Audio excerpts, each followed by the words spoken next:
Hello everyone, नवोदियंस academy में आपका स्वागत है।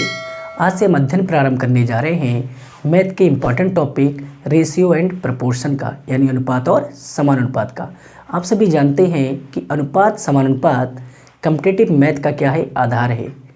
यदि आप इसे समझ लेंगे तो आपको मैथ समझने में बहुत आसानी हो जाएगी और आप अपना समय बचाकर मैथ के कठिन से कठिन प्रश्नों को आसानी से हल कर सकते हैं। तो चलिए प्रारंभ करते हैं। हम आपको इसे बिल्कुल बेसिक लेवल से समझा रहे हैं, जिससे आपको भविष्य में अनुपात से संबंधित किसी प्रश्न को करने में कोई परेशानी का सामना न उठाना पड़े। तो चलिए सबसे पहले हम जान लेते हैं अनुपात होता क्या है।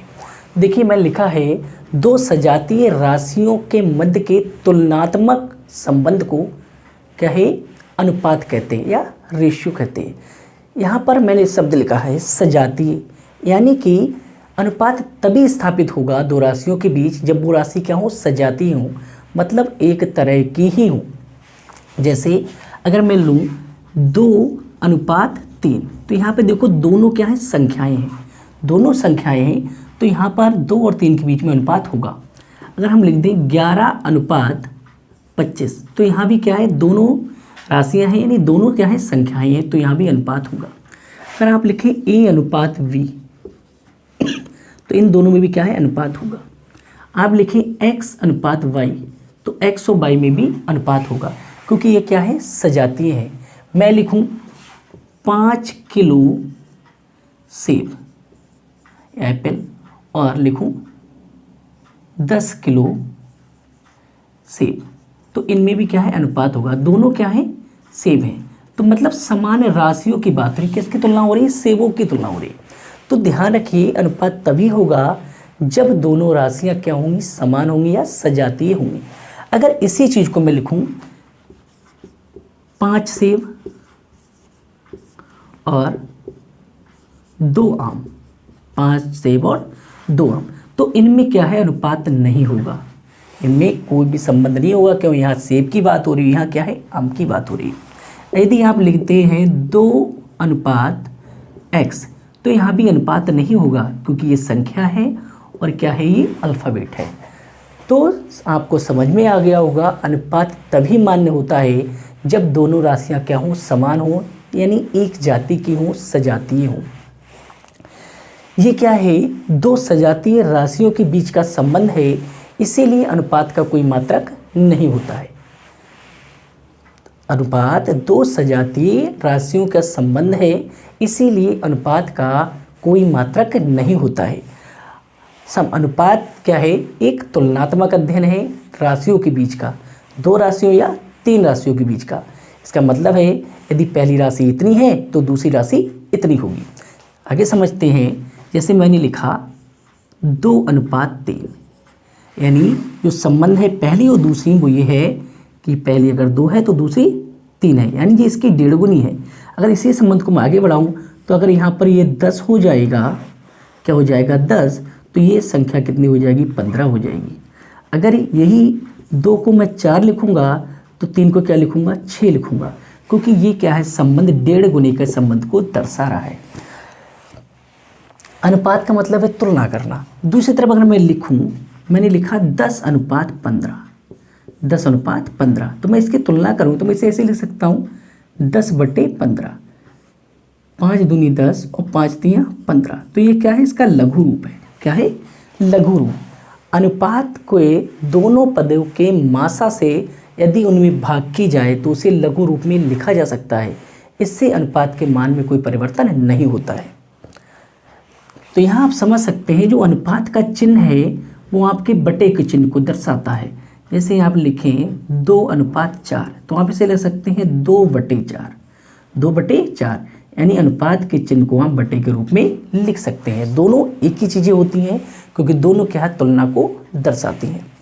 यदि आप अनुपात के दोनों पदों में किसी एक संख्या से गुणा करते हैं तो उनका गुणांक के रूप में संख्या बढ़ जाएगी, परंतु दोनों के बीच जो अनुपात है वो क्या है, समान ही रहेगा। क्या है, समान ही रहेगा। तो चलिए आगे देखते हैं। जैसे लिखा गया 2:3, अगर 2:3 में मैं 3 से गुणा करूं, यानी कि दोनों में क्या है, 3 से गुणा करूँ तो मैं इसे क्या लिख सकता हूँ भाई, ये कितना हो जाएगा 6 और ये कितना हो जाएगा 9। अब भी देखा जाए तो इन दोनों के बीच जो संबंध यहाँ था वही संबंध यहाँ है। आगे आप देखें, मैंने लिखा 1:2। मैं अगर दोनों में 5 से गुणा करूँ तो ये क्या हो जाएगा, 5 एकम 5 हो जाएगा, 5 दूनी 10। आप भी देखिए, ये यहाँ भी इसका दोगुना लिखा है और यहाँ भी इसका दोगुना लिखा है। अगर आप इसी में, अगर मैं इसमें गुणा करता हूँ 3 से, तो इसे 3 से गुणा करूँ तो ये कितना हो जाएगा 3। 2 को 3 से गुणा करूँगा तो क्या हो जाएगा 6। ये यहाँ भी दोगुना है। तो अनुपात क्या है, 2 या 2 से अधिक राशियों के बीच के संबंध को बताता है। आप अनुपात में अगर किसी भी संख्या से गुणा करें तो उसका गुणांक बढ़ जाएगा परंतु उसका संबंध वही रहेगा। चलिए अब हम देखते हैं अनुपात के प्रकारों के विषय में। सबसे पहले हम देखते हैं अनुलोम अनुपात। अनुलोम अनुपात का मतलब होता है दो राशियों के बीच का ऐसा संबंध कि यदि पहली राशि बढ़े तो दूसरी राशि भी बढ़े, यदि पहली राशि घटे तो दूसरी राशि भी घटे। यानी जहाँ पर दो राशियों के बीच ऐसा संबंध हो कि दोनों एक दूसरे पे क्या है, डिपेंडेंट हो, कि अगर पहली बढ़ेगी तो दूसरी भी बढ़ेगी, पहली घटेगी तो दूसरी भी घटेगी। जैसे आपने देखा होगा दूरी बराबर क्या होता है, दूरी बराबर होता है चाल गुणा समय, चाल गुणा समय। अब देखिए अगर मैं दूरी को लेता हूँ 20, दूरी को 20 लूँ, दूरी को 20 लिया मैंने, चाल को लिया मैंने 5 और समय को लिया 4, चाल को लिया 5, समय को लिया 4। अब आप देखिए दूरी इस समय कितनी है 20 है, चाल 5 है और समय कितना है 4 है। यदि आप इस चाल को 6 कर दो, चाल को क्या कर दो 6 कर दो, तो ये 6 चौक कितना हो जाएगा 24। तो आपकी जो दूरी होगी वो कितनी हो जाएगी भाई, पहले अगर दूरी 20 थी तो जैसे ही आप चाल को क्या करोगे 6 करोगे तो दूरी आपकी कितनी हो जाएगी 24 हो जाएगी। क्या हो जाएगी 24 होगी। यदि आपने इस चाल को 5 से 7 कर दिया, समय वही है, तो आपकी दूरी कितनी हो जाएगी 28 हो जाएगी। कितनी हो जाएगी 28। तो देखिए जब हम चाल को बढ़ा रहे हैं तो दूरी बढ़ रही है, चाल को बढ़ा रहे हैं तो दूरी बढ़ रही है। इसका मतलब दूरी और चाल क्या है, एक दूसरे के कैसे हैं, अनुलोम अनुपात में है। क्या है, अनुलोम अनुपात में है। क्यों, क्योंकि जब चाल बढ़ रही है तो दूरी बढ़ रही है, चाल बढ़ रही है तो दूरी भी बढ़ रही है। चलिए आगे देखते हैं।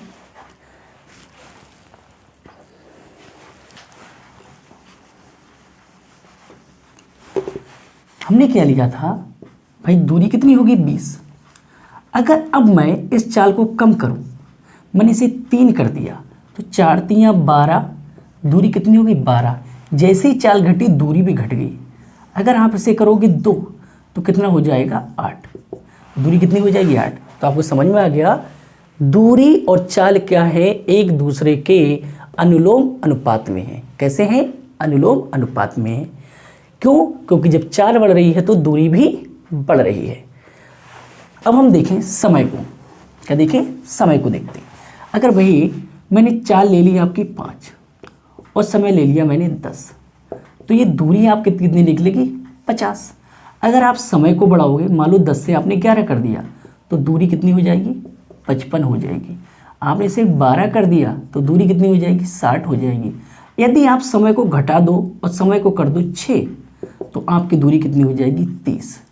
देखिए जब समय बढ़ रहा है तो दूरी भी बढ़ रही है, समय घट रहा है तो दूरी भी घट रही है। इसका मतलब ये हुआ कि दूरी और समय भी क्या है, अनुलोम अनुपात में है, अनुलोम अनुपात में।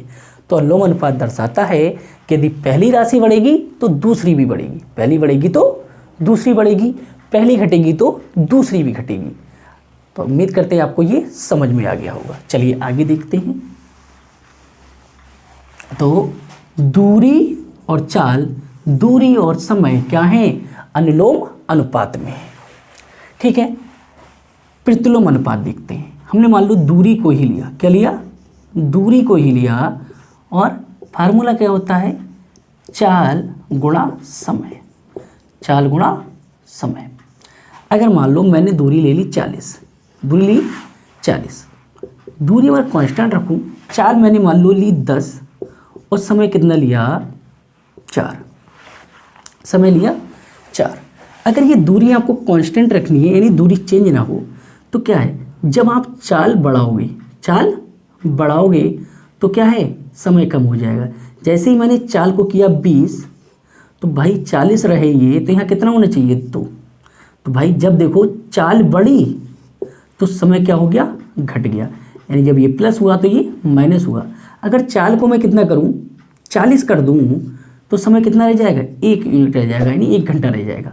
तो देखिए जब चाल बढ़ रही तो समय घट रहा है, चाल बढ़ रही है तो समय घट रहा है। तो इसका मतलब चाल और समय क्या है, एक दूसरे के प्रतिलोम अनुपात में है। प्रतिलोम अनुपात कहता है यदि दो राशियों के बीच ऐसा संबंध हो कि यदि पहली राशि बढ़े तो दूसरी घट जाए। पहले 10 थी और ये कितनी थी, 4 थी। जैसे ही चाल 10 से 20 हुई तो समय 4 से 2 हो गया। अनुलोम अनुपात क्या कहता है, दो राशियों के बीच ऐसा संबंध कि यदि पहली राशि बढ़े तो दूसरी राशि घटे, यदि दूसरी राशि बढ़े तो पहली राशि घटे। देखिए हमने लिया मान लीजिए 100, क्या लिया 100, समय लिया हमने 5 घंटे, चाल ली 5 और समय लिया मान लो 20। प्रोडक्ट यही है। अगर मैं इस चाल को बढ़ाता हूँ, चाल को समय को बढ़ाता हूँ, मान लो समय को मैंने कर दिया 25, तो आपकी चाल कितनी रह जाएगी 4। जैसे ही समय बढ़ा चाल घट गई। अब इसे 50 करोगे तो ये कितनी रह जाएगी, 2 रह जाएगी। जब समय बढ़ रहा है तो चाल घट रही है। इसका मतलब चाल और समय एक दूसरे के अनुलोम प्रतिलोम अनुपात में है। चलिए आगे देखते हैं। आगे लिखा गया है मिश्रित अनुपात, यानी जब 2 या 3 अनुपात की राशियों में प्रथम राशियों का गुणनफल का अनुपात द्वितीय पद के साथ लेते हैं तो वो क्या कहलाते हैं, मिश्र अनुपात कहलाता है। जैसे लिखा गया 2:3, 3:4,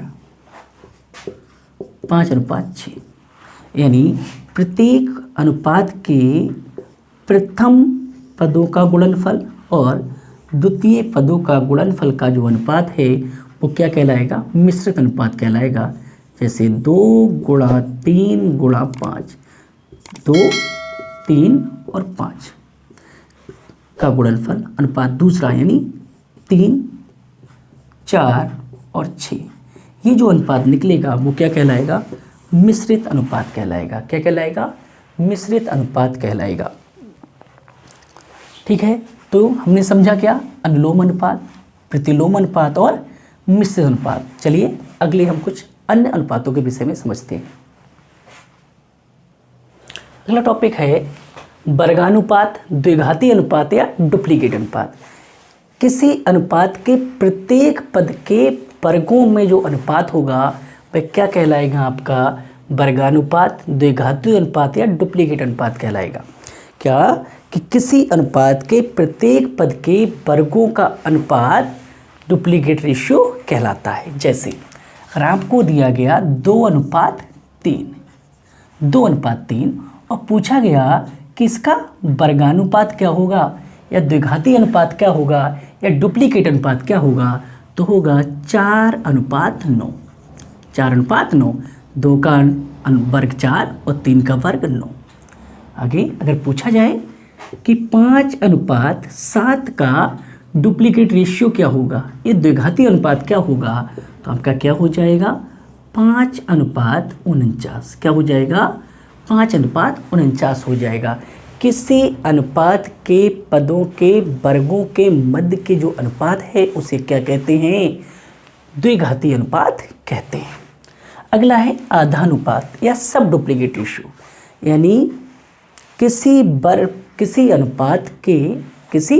अनुपात के पदों के वर्गमूल का अनुपात, किसी अनुपात के पदों के वर्गमूल का अनुपात क्या कहलाता है, सब डुप्लीकेट अनुपात कहलाता है। जैसे आपसे पूछा गया 16:25 का आधानुपात क्या होगा, तो हो जाएगा 4:5। क्या हो जाएगा? 4:5। अगर पूछा गया 100:1 का डुप्लीकेट रेशियो क्या होगा, तो 100 का वर्गमूल क्या हो जाएगा? 10, और 1 का कितना होगा? 1। तो इस तरह से आप क्या है, आधानुपात या सब डुप्लीकेट अनुपात निकाल सकते हैं। अनुपात के प्रत्येक पद यानी जो दोनों पद हैं उनके वर्गमूल में जो अनुपात होगा, यानी 16 और 25 के वर्गमूल में जो अनुपात होगा वो क्या कहलाएगा? आधानुपात कहलाएगा। आगे हम देखते हैं त्रिहानुपात या त्रिघाती अनुपात, यानी अनुपात के प्रत्येक पद के घनों के मध्य का अनुपात क्या कहलाएगा? त्रिघाती अनुपात कहलाएगा। जैसे 2:3 का त्रिघाती अनुपात की हम बात करें तो 2 का घन कितना होगा? 8, और 3 का घन कितना होगा? 27। तो 2:3 का त्रिहानुपात क्या होगा? 8:27। आप लें 5:2, तो कितना हो जाएगा भाई? 5 का घन कितना हो जाएगा आपका? 125, और 2 का घन कितना हो जाएगा? 8। तो ये क्या हो गया? ये हो गया त्रिहानुपात या त्रिघाती अनुपात, जिसे ट्रिप्लिकेट रेशियो भी कहते हैं। इस तरह के प्रश्न परीक्षाओं में पूछे गए हैं, कम पूछे जाते हैं, कोई बेसिक कॉन्सेप्ट फिलहाल से आपको समझना चाहिए।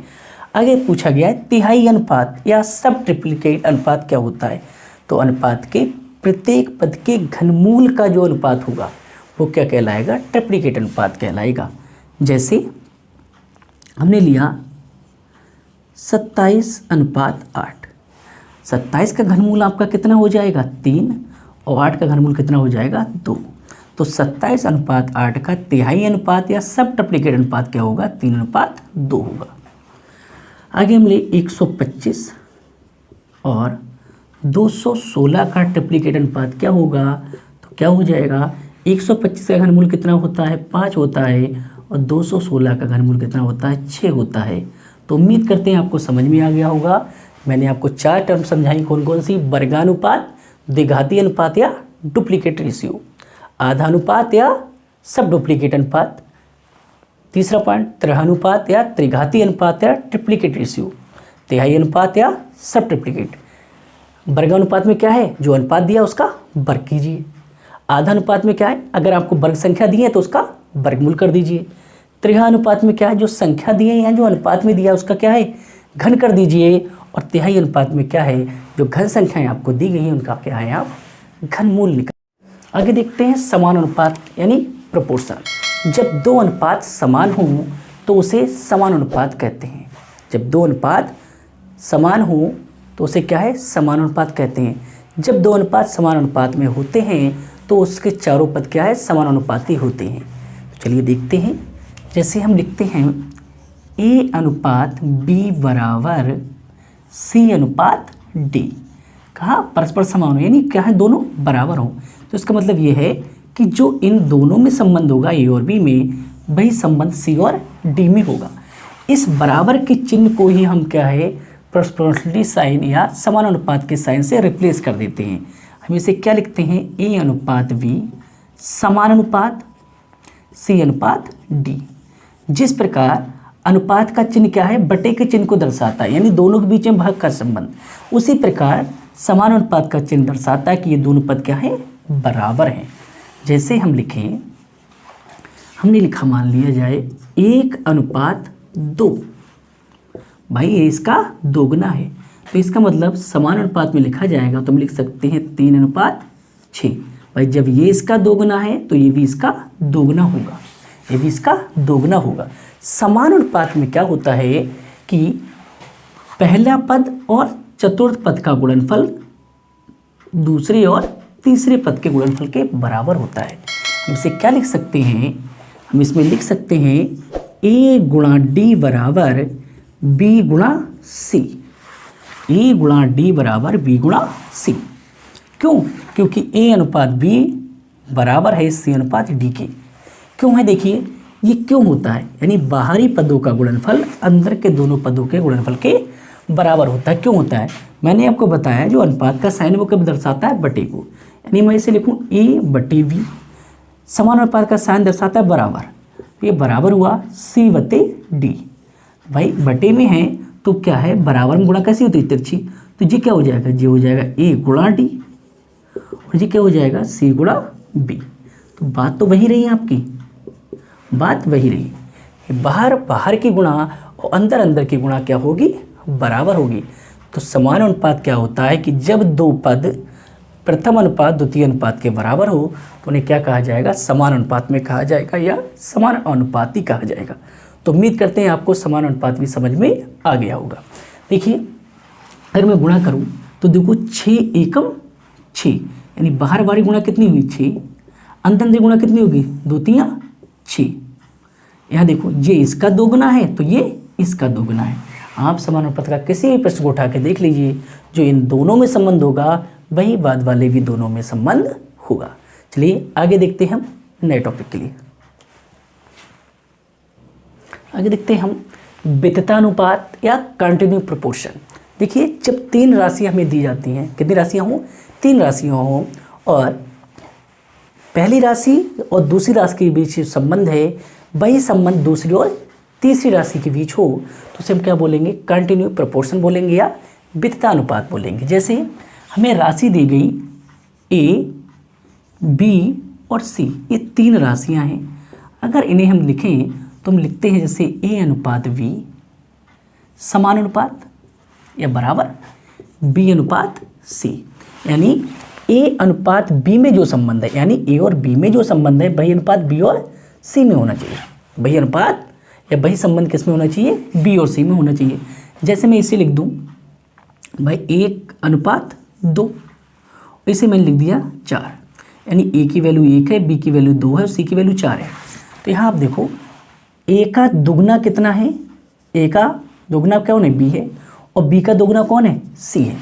यानी कि यहाँ आप लिखोगे तो क्या लिखोगे, 1/2 समान अनुपात 2/4।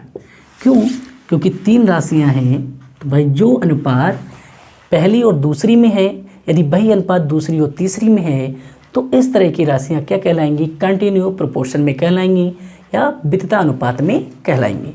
यानी A का दुगुना B और B का दुगुना C, तो ये जो रेशियो बनेगा, ये जो इक्वेशन बनेगी वो क्या कहलाएगी, आपकी वितता अनुपात में कहलाएगी।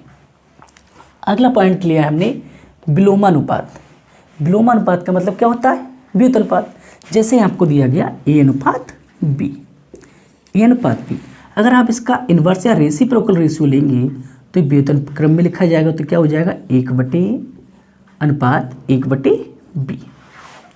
जैसे आपको दिया गया 2:3:2, तो अगर इसका इन्वर्स रेशियो लोगे तो कितना हो जाएगा 1/3:1/2। अगर इसे सॉल्व करोगे तो आपका अगर इन्वर्स रेशियो पूछा गया तो ये क्या हो जाएगा 2:3 हो जाएगा, 2:3 हो जाएगा। क्योंकि जब आपको रेशियो फ्रैक्शन में दिया हो तो आप क्या है हर के लासा से गुणा कर देते हैं, ऊपर क्या है हर के लासा से गुणा करोगे। तो देखिए फिलहाल 1/3, 3 और 2 का लासा लोगे कितना हो जाएगा 6, अनुपात में 1/2 लासा कितना है 6, तो 2 3 6 और 3 दूनी 6, तो क्या हो जाएगा 2:3। तो यदि आपसे पूछा जाए 3:2 का रेसिप्रोकल रेशियो क्या होगा तो आप 1/3:1/2 भी लिख सकते हैं और 2:3 भी लिख सकते हैं। तो उम्मीद करते हैं ये सारे पॉइंट आपको समझ में आ गए होंगे। मिलते हैं